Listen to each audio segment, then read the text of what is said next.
আপনারা সকলে জানেন যে আমাদের বাংলাদেশে উপর ভারতের 54টা নদী বাদ দিয়ে রেখেছে।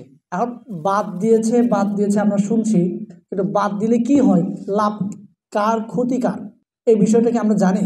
আমরা অনেকে জানি এবং অনেকে জানি না। নদীর উপর বাদ দিলে এখানে অনেকগুলো প্রভাব পড়ে। যেমনটা আমি যদি বলি, আমাদের বাংলাদেশকে পৃথিবীর সবচেয়ে বৃহৎ বদ্বীপ বলা হয়। বদ্বীপ কেন বলা হয়েছে?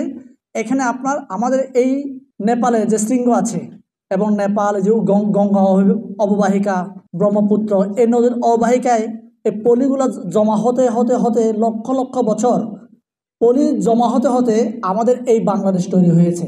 আমাদের এই বাংলাদেশের ভূখণ্ড আপনার বঙ্গোপসাগর এটা আরও বিস্তৃত হতো, কিন্তু এই 54তে বাঁধের কারণে পলি কিন্তু আর জমা হচ্ছে না সাগরে, যার কারণে আমাদের বাংলাদেশের যে ভূমি বৃদ্ধির কথা ছিল, এটা ভূমি আরও ক্ষয় হচ্ছে দিন দিন।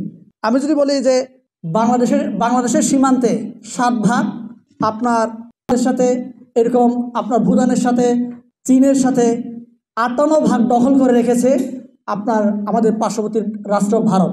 যেহেতু 58% নদী যেটা নদীর ল্যান্ড বলেন বিস্তৃত, ওদের অববাহিকা আর কি, যেহেতু 58% ভারত একচ্ছত্রভাবে আধিপত্য বিস্তার করে রেখেছে, এই জন্য নদী শাসন যেটা বলে, এই নদী শাসনের উপরে এদের একটা প্রভাব আছে।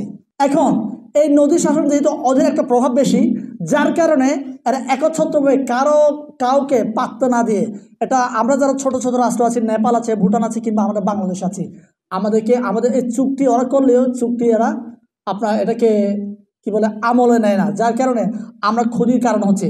এখন আমাদের যে মৎস্য খাত আছে, নদীর কারণে যে পলি আছে এবং যে মাছের একটা চলাচল আছে, অভয়ারণ্য, এই অভয়ারণ্য কিন্তু নদী বাঁধের কারণে একটা বাধার সম্মুখীন হয়।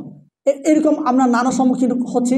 এই জন্য বাংলাদেশের সাথে আমি বলবো, যেহেতু আমরা নতুন সরকার পেয়েছি, এই 54টা নদীতে যে বাঁধ দিয়েছে, এই বাঁধের আপনার এটাকে কি বলবো, এই চুক্তিটাকে বাতিল করে আমাদের নতুন চুক্তি আমাদের করা উচিত।